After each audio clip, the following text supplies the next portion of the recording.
आज हमारा टॉपिक है पॉलन पिस्टल इंटरेक्शन।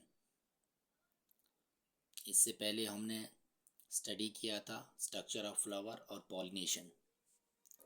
चलिए स्टार्ट करते हैं। पॉलन पिस्टल इंटरेक्शन क्या होता है और इसमें कौन कौन से स्टेप्स आते हैं। Pollen pistil interaction is the process by which pollen grains from one part of plant are transformed to the pistil of another plant। तो देखिए पॉलन पिस्टल इंटरेक्शन जो है ऐसा प्रोसेस होता है, इसमें पॉलन ग्रेन जो होते हैं वो प्लांट के एक पार्ट से ट्रांसफ़र हो जाते हैं और जो प्लांट का जो पिस्टल वाला पार्ट होता है वहाँ पे पहुँच जाते हैं। तो इस प्रोसेस को कहा जाता है पॉलन पिस्टल इंटरेक्शन। अब पोलन जो है जब पिस्टल पे पहुंचेगा तो वहाँ पे क्या इंटरेक्शंस होंगी, तो इसके लिए यहाँ पे स्टेप्स दिए हुए हैं पॉलन पिस्टल इंटरेक्शन के, और इन स्टेप्स को हम पढ़ लेते हैं। तो देखिए फर्स्ट है पोलन रिलीज। तो जैसे ही पोलन ग्रेन जो है वो पिस्टल पे पहुंचेंगे तो फर्स्ट स्टेप में क्या होगा, पोलन रिलीज होगा।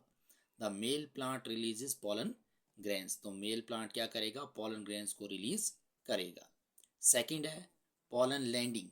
The pollen grains land on the pistil of the female plant.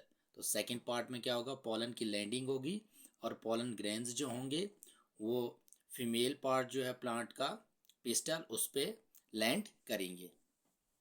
Next है हमारे पास pollen acceptance. Third point, the pistil accept compatible pollen and reject incompatible pollen. तो थर्ड पॉइंट पे क्या होगा, पोलन की एक्सेप्टेंस होगी। जो पिस्टल होगा वो कंपैटिबल जो पोलन होगा उसको एक्सेप्ट करेगा और इनकम्पैटिबल पोलन को रिजेक्ट कर देगा। नेक्स्ट है पोलन ट्यूब फॉर्मेशन। तो अगर कंपैटिबल पोलन होगा तो इसके बाद पोलन ट्यूब फॉर्मेशन होना शुरू हो जाएगी।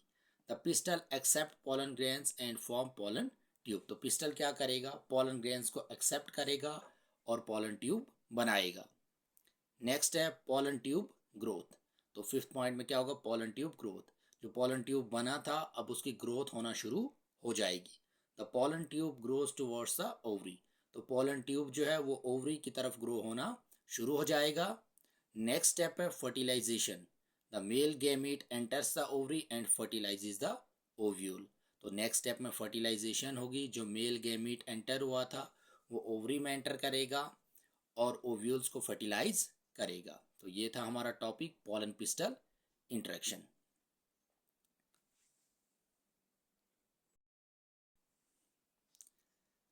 नेक्स्ट है इसमें हमारे पास डबल फर्टिलाइजेशन। तो चलिए हम डबल फर्टिलाइजेशन को स्टार्ट करते हैं कि डबल फर्टिलाइजेशन जो है वो क्या होता है। Double fertilization is a complex process which involve the fusion of one female gametophyte with two male gametes. तो देखिए डबल फर्टिलाइजेशन जो है कॉम्प्लेक्स प्रोसेस होता है और इसमें एक फीमेल गेमेटोफाइट जो होगा वो दो मेल गेमीट्स के साथ इन्वॉल्व होता है। It is a chief trait of flowering plant. तो ये कैरेक्टर किसका है, ये फ्लावरिंग प्लांट्स का कैरेक्टर है।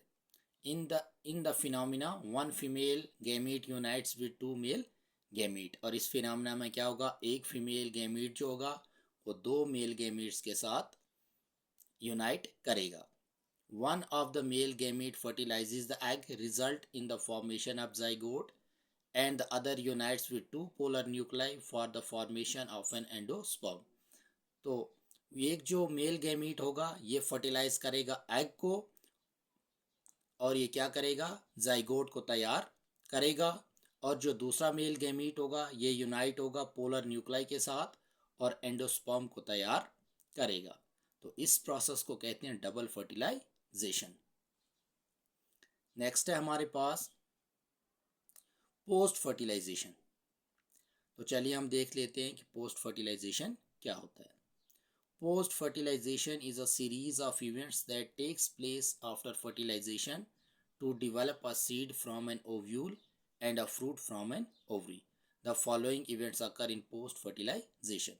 तो देखिए पोस्ट फर्टिलाइजेशन में क्या होगा कि इसमें भी बहुत सारे इवेंट्स आते हैं और इसमें क्या होगा, ये प्रोसेस जो है ये फर्टिलाइजेशन के बाद होगा और इसमें सीड बनेगा, ओव्यूल से सीड तैयार होगा और जो ओवरी होगी वहाँ से फ्रूट तैयार होगा। और इसमें दो इवेंट्स आते हैं, first endosperm development, second embryogeny. First endosperm की डेवलपमेंट होगी और नेक्स्ट में एम्ब्रियोजिनी होगी, एम्ब्रियो तैयार होगा। तो इसको कहा जाता है पोस्ट फर्टिलाइजेशन। नेक्स्ट है हमारे पास एपोमिक्सिस। तो एपोमिक्सिस को भी हम शॉर्ट में यहाँ पे कंप्लीट कर लेते हैं। Apomixis is a development of a seed without fertilisation.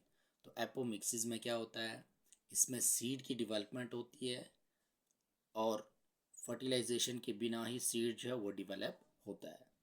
It is a kind of a sexual reproduction which mimics sexual reproduction where the female gametophyte or the ovule in the flower directly develops into an embryo skipping meiosis and syngamy।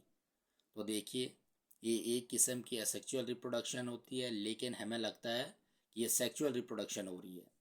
और इसमें क्या होगा, जो female gametophyte होगा या जो ovule होगा flower में, वो डायरेक्टली डिवेलप हो जाएगा एम्ब्रियो में और इसमें मियासिस और सिनगेमी नहीं होगी। तो इसको कहा जाता है एपोमिक्सिस।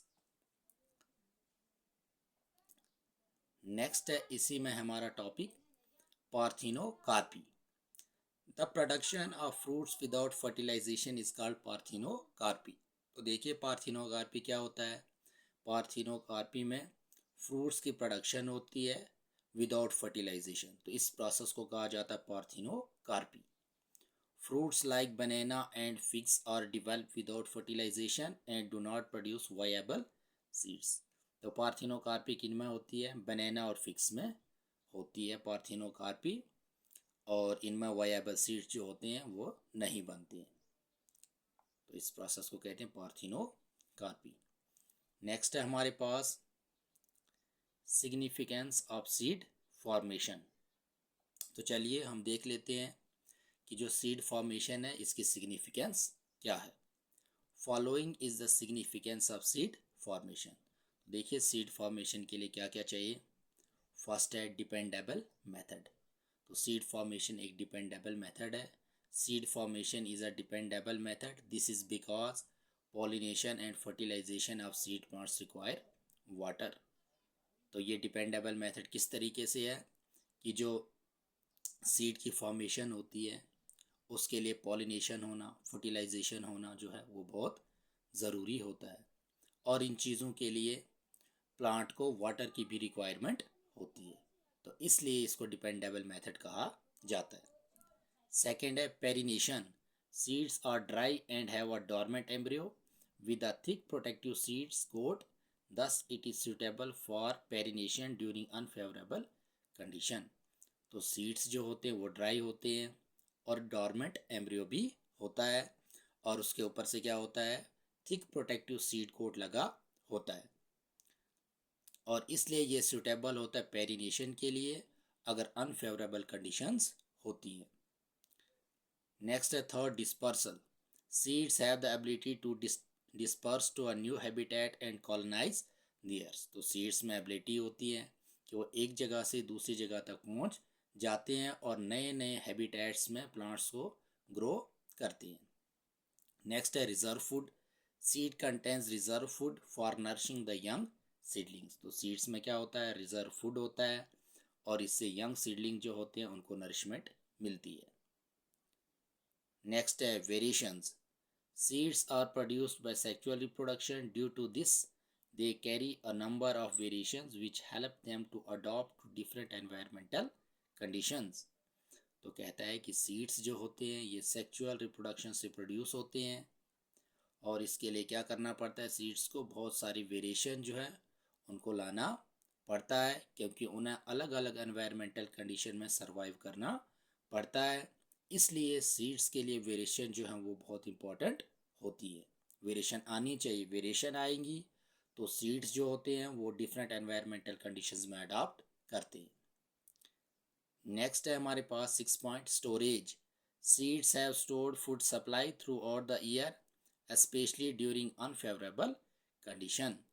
तो सीड्स जो होते हैं उनमें स्टोर्ड फूड होता है और ये पूरे साल भर क्या करता है, फूड सप्लाई करता है। अगर अनफेवरेबल कंडीशंस भी होती हैं तो उन कंडीशंस में भी हम सीड्स को स्टोर करते हैं और उससे हमें फूड जो है वो मिलता है। तो ये था हमारे पास significance of seed formation. Next है हमारे पास लास्ट टॉपिक है, ये लास्ट टॉपिक है चैप्टर का। तो इसके साथ में आपका चैप्टर कंप्लीट हो जाएगा। तो इसको भी हम कंप्लीट कर लेते हैं। Significance of fruit, following is the significance of fruit formation. तो देखिए फ्रूट की क्या सिग्निफिकेंस है, तो इसको हम शॉर्ट में स्टडी कर लेते हैं। बाकी अगर आप स्क्रीनशॉट लेना चाहते हैं तो वो भी आप ले सकते हैं। तो देखिए इसके लिए क्या है, फर्स्ट पॉइंट है protection. The developing fruit protects the seeds from unfavourable condition, mechanical injury and paste. तो जो डेवलपिंग फ्रूट्स होते हैं वो क्या करते हैं, सीड्स को अनफेवरेबल कंडीशन में प्रोटेक्ट करते हैं, सीड को इंजरी से भी बचाते हैं और पेस्ट से भी बचाते हैं। सेकेंड है dispersal, fruits help in the dispersal of seed to distant places. तो फ्रूट से क्या होता है, फ्रूट जो होते हैं वो सीड्स को भी डिस्पर्स होने में मदद करते हैं, क्योंकि जो पर्सन्स होते हैं वो फ्रूट्स को एक जगह से दूसरी जगह तक ले जाते हैं और साथ में उनके सीड्स भी वहाँ पे पहुँच जाती हैं। नेक्स्ट है animal food, fleshy fruits are eaten by animals who also disperse the seeds to distant places. जो फ्लैशी फ्रूट्स होते हैं उनको एनिमल्स खाते हैं और सीड्स को भी एक जगह से दूसरी जगह तक पहुंचा देते हैं। नेक्स्ट है हमारे पास provide nutrition to germinating seed. तो फ्रूट्स जो होते हैं वो जर्मिनेटिंग सीड्स को न्यूट्रिशन भी प्रोवाइड करते हैं। नेक्स्ट है इम्पोर्टेंट फॉर ह्यूमंस। तो फ्रूट्स जो होते हैं वो इम्पोर्टेंट सोर्स होते हैं फूड का, ऑर्गेनिक एसिड का, विटामिन्स का, मिनरल्स का, प्रोटीन्स का, ऑयल और शुगर्स का, और ह्यूमंस के लिए भी बहुत इम्पोर्टेंट होते हैं। ह्यूमन जो होते हैं वो सीड्स पे ही ज़्यादा डिपेंड होते हैं। तो ये था हमारे पास कंप्लीट चैप्टर। तो इस वीडियो के साथ ये चैप्टर कंप्लीट हो जाता है और नेक्स्ट में हम देखेंगे जो ज़ूलॉजी का चैप्टर है, केमिस्ट्री और फिज़िक्स के हैं जो 12th क्लास के, तो उन चैप्टर्स को भी हम वीडियोस की मदद से सॉल्व करेंगे।